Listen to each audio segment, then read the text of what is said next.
Super TET की बेहतरीन तैयारी करने के लिए सब्सक्राइब करें हमारा channel exam dose. Hello friends, once again welcome back to your YouTube channel exam dose. यहाँ पर आज आपके लिए एक नया ही टाइप का प्रैक्टिस सेट लेकर आई हूँ। नया इन द सेंस की कोशिश तो यही है, जो आपका यूपी टेट का पैटर्न चला आ रहा था, क्वेश्चन टाइप चले आ रहे थे, वही आपको प्रोवाइड कराए जाएं। बस कुछ उसमें आंशिक, क्योंकि जो पेपर में न्यूज़पेपर में एक सूत्रों के द्वारा पता चला है कि यस कुछ आंशिक परिवर्तन होने हैं, वहाँ पे भी यही चीज़ है कि क्वेश्चन टाइप में कुछ चेंजेस हो सकते हैं और आंशिक रूप से ही परिवर्तन किए जाएंगे। और पीएनपी से इतनी ही उम्मीद भी है, उससे ज़्यादा नहीं है। तो हम यहाँ पे पैडागॉजी के सेक्शन के भी क्वेश्चंस को इंक्लूड किया गया है, साथ ही साथ कुछ क्वेश्चन आपके लिए स्पेशली इंक्लूड किए गए हैं जो आपकी प्रैक्टिस के लिए बेस्ट रहेंगे। चलिए स्टार्ट करेंगे बिना टाइम वेस्ट किए। कोशिश करिएगा कि 30 में से कम 26-27 प्रश्न तो आपके सही हो, यानी 25 से ऊपर प्रश्न आपके सही हो ही।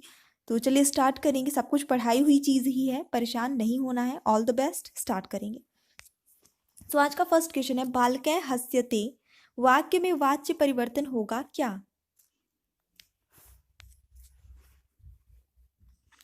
तो देखिए, वाच्य परिवर्तन जैसे ये आपका तृतीया विभक्ति में होता है तो वो क्या हो जाता है, वो प्रथमा में हो जाता है जब आप वाच्य परिवर्तन करेंगे। तो इस तरह से करना होता है आपको,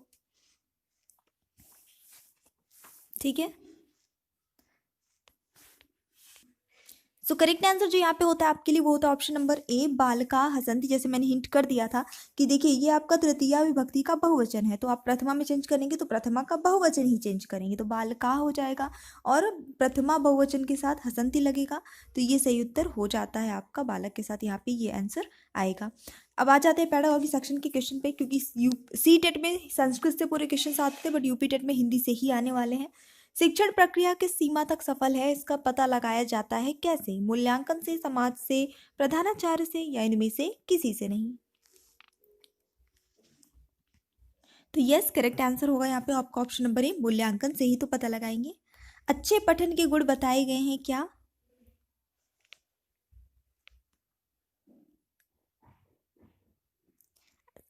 किस में बताए गए हैं, ठीक है। तो देखिए ये आपका पैडागॉजी के साथ में और आपका साहित्य को कवर करता हुआ चल रहा है, तो इस तरह के क्वेश्चंस आपको कंफ्यूज करने के लिए बिल्कुल आ सकते हैं। सही आंसर इसका हो जाता है आपका ऑप्शन नंबर बी, याज्ञ वल्क्य शिक्षा में हिपोपदेश का संबंध किस विधि से है?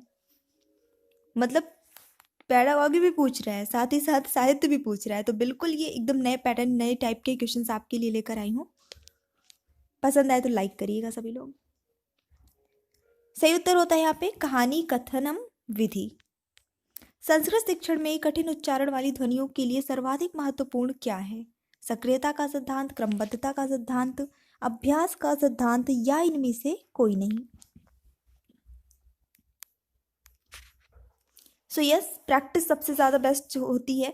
कोई भी कठिन उच्चारण वाले ध्वनियाँ हैं या शब्द हैं तो उसको संस्कृत शिक्षण में आप बार बार अभ्यास कराते हैं, तो बच्चे को बोलने के लिए उसके उच्चारण में जो है थोड़ा सा नॉर्मल हो जाते हैं, कंफर्ट हो जाते हैं।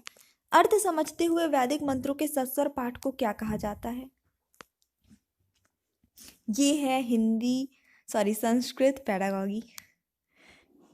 ओके, सही उत्तर होता है इस प्रश्न के लिए आपका ऑप्शन नंबर ए, पारायण विधि।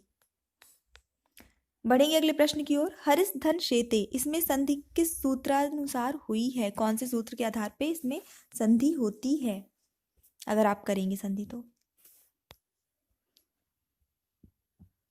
सो यह संधि तो आई थिंक क्लियर होगा, क्योंकि उससे क्वेश्चन आना ही है। ऑप्शन नंबर ए सही हो जाता है, स्तो, ये आपका सही उत्तर हो जाएगा। पूर्व पदार्थ प्रधान होता है किस समास में?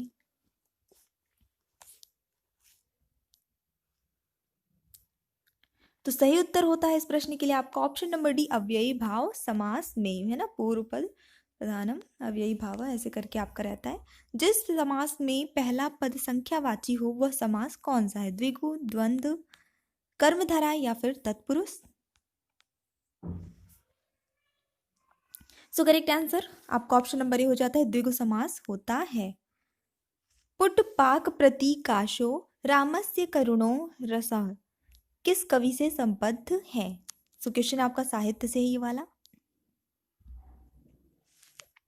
और सही उत्तर होता है यहाँ पे आपका ऑप्शन नंबर सी, भवभूति। क्व सूर्य प्रभवो वंशः क्व चाल्य विषया मति। ये पंक्ति किस ग्रंथ से उद्धृत है?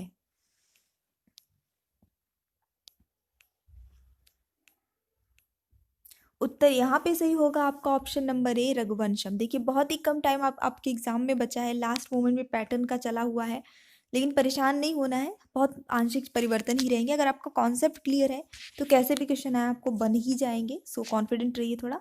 कौंतेय पद में कौन सा प्रत्यय विद्यमान है? फटाफट से गेस करिए सही आंसर। सो यस, यहाँ पे जो करेक्ट आंसर होता है आपका ऑप्शन नंबर सी हो जाता है। यहाँ पे ढक प्रत्यय विद्यमान है। अगर आपका क्लियर नहीं है प्रत्यय तो उसको पढ़ लीजिए, प्रत्यय से क्वेश्चन पूछा जाता है। कर्त शब्द में कौन सा प्रत्यय है? तव्य, त्रिच, तव्यत, अनियर। अनियर तो तब पूछा जाता है जब अनियर पूछा जाए तो समझ लीजिए पेपर इजी आया हुआ है। ठीक है, सबसे बेसिक जो है आपका नियर है, पठनीय ये लगता है ना, लास्ट में नी लग जाता है। चलिए देख लेते हैं सही उत्तर क्या होता है आपका। ऑप्शन नंबर बी हो जाएगा। यहाँ पे त्रिच प्रत्यय लगा हुआ है। उपगंगम में कौन सा समास है? तो करेक्ट आंसर होता है आपका अव्ययी भाव समास है। पहला पद जो इसमें अव्यय है, पूर्व पद प्रधान है। किरातार्जुनीयम में अर्जुन भगवान शंकर से किस अस्त्र की प्राप्ति करते हैं? पाशुपत, चक्र, गदा या एक कोई नहीं?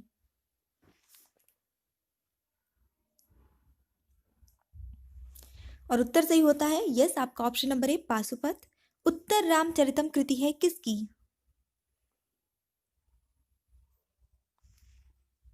तो यहाँ पे सही उत्तर हो जाता है उत्तर रामचरितम जो है कृति है भवभूति की। बढ़ेंगे अगले प्रश्न की ओर। अंतस्थ वर्ण है कौन कौन से? अंतस्थ वर्ण ये आपको याद होने चाहिए। अनुनासिक के कौन है, अंतस्थ कौन है, ऊष्म कितने हैं, ये सारे हर वर्ग के उच्चारण स्थान क्या है, इन सब से क्वेश्चन निश्चित रूप से पूछे ही जाएंगे।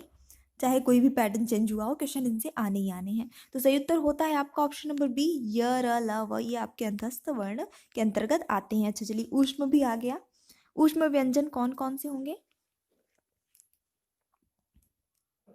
तो बिल्कुल आपका ऑप्शन नंबर डी यहाँ सही होता है। श का शह जो होता है आपका वो ऊष्म व्यंजन होता है। दैत्यार्य में कौन सी संधि है? स्वर व्यंजन विसर्ग या पूर्व रूप स्वर संधि?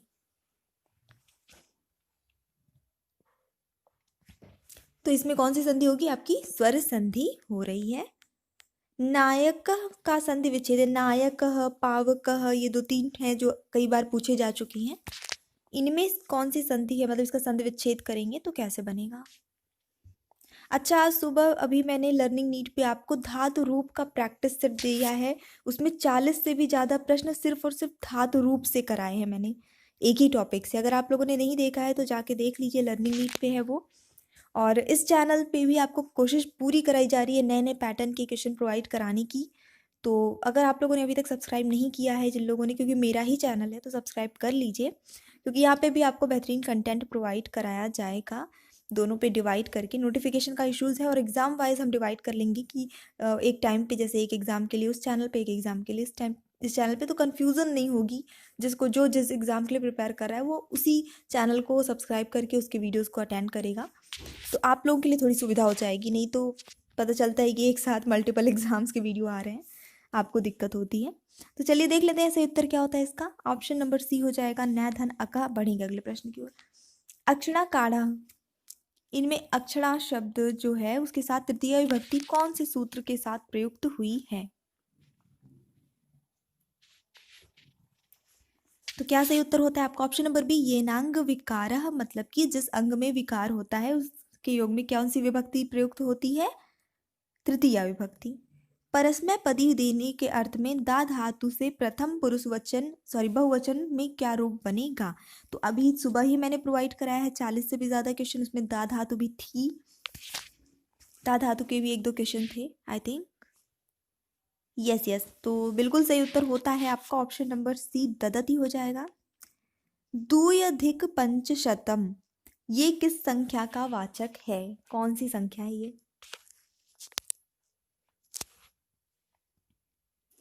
तो यहाँ पे सही उत्तर होता है आपका, देखिए ऑप्शन नंबर डी हो जाएगा 502। देखिए क्या बोल रहा है, पंचशतम मतलब हुआ 500। उसके बाद बोल रहा है दो, दो या अधिक, यानी दो अधिक, तो दो अधिक हो गया, तो क्या हो गया आपका 502। इस तरह से बहुत ही आसानी से आप संख्या वाले क्वेश्चंस कर सकते हैं, कोई कभी गलती होगी ही नहीं। जल निधि पद का पर्याय है क्या?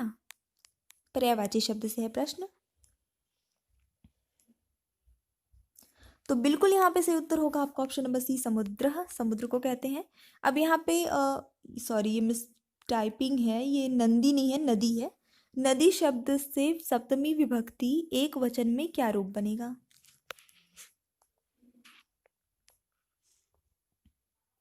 तो यहाँ पे सही उत्तर क्या बनेगा आपका ऑप्शन नंबर सी, नद्याम बनता है। अशुद्ध वाक्य का चयन कीजिए। यहाँ पे 4 वाक्य आपके सामने दिए हैं, उनको ध्यान से पढ़िए, पढ़ना आपको खुद ही है क्योंकि एग्जाम की प्रैक्टिस आप कर रहे हैं, एग्जाम में खुद ही करना होगा। और बताइए कौन सा वाक्य जो है वो गलत है, अशुद्ध है।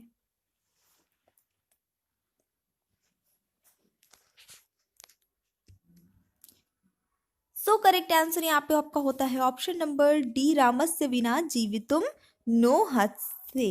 ठीक है, नोत्स सही, सॉरी नोत्स। सो बढ़ेंगे नेक्स्ट क्वेश्चन की ओर फटाफट से। वृहत्रयी में नहीं गिना जाता है किन्हीं? वृहत्रयी में किन्हें नहीं गिना जाता? 3 को गिना जाएगा, एक जो है वो इसके अंतर्गत नहीं आते हैं, तो फटाफट से बताइए कौन है वो।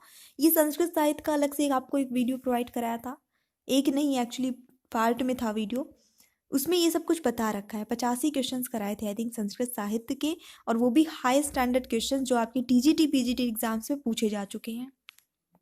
नहीं देखा है तो लर्निंग नीट की प्लेलिस्ट में जाके आप चेक करिए। सही उत्तर होता है यहाँ पे इसका ऑप्शन नंबर ए, रघुवंशम।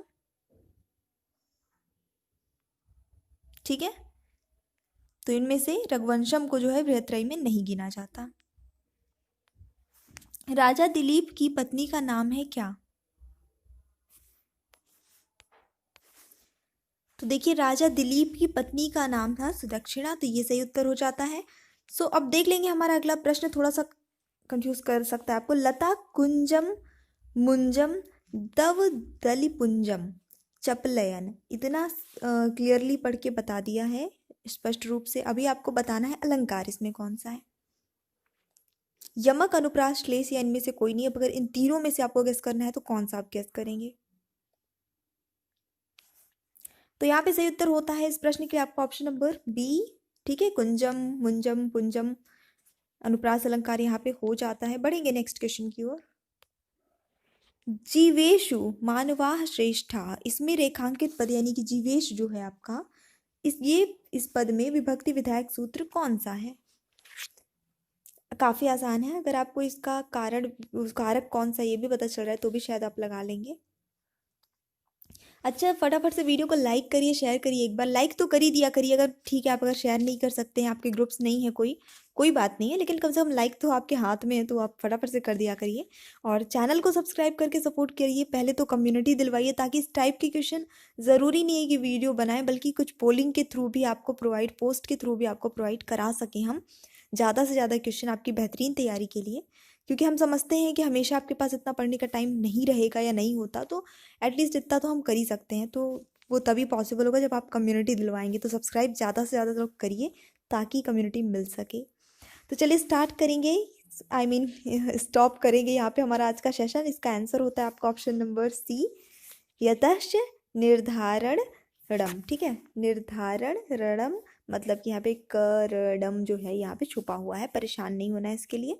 ठीक है, तो ये जो है आज के क्वेश्चन थे। सब कुछ सारे ही टॉपिक जो है डिटेल से लर्निंग नीट पे पढ़ाया है संस्कृत वाली प्लेलिस्ट में। जिनका कोई भी अगर कॉन्सेप्ट आपका क्लियर नहीं है तो जाके कर लीजिए उसको क्लियर, एग्जाम में भी है 4 दिन बाकी हैं।